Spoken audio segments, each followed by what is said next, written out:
Assalomu alaykum yurtdoshlar. Bozordan shundan Nezamir Zayke sotib oldim.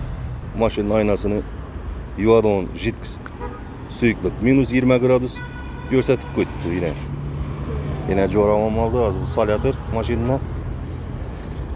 Buni hozir u yoqqa borib morozinlikka tashiman buni.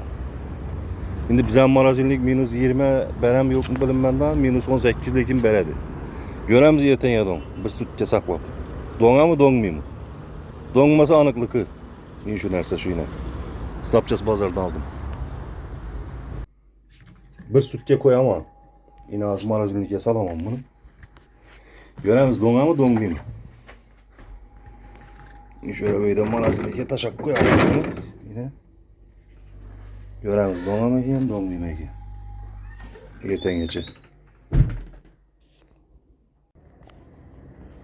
Yana bir assalomu alaykum.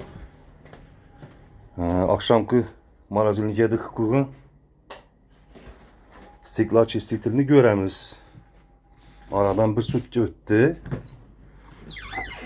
Qani do'ngibmi, do'ngmabmi?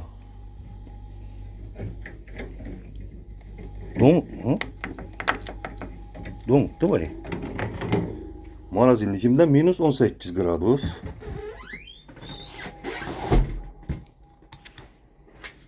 Köçeye çıkaralım kanı.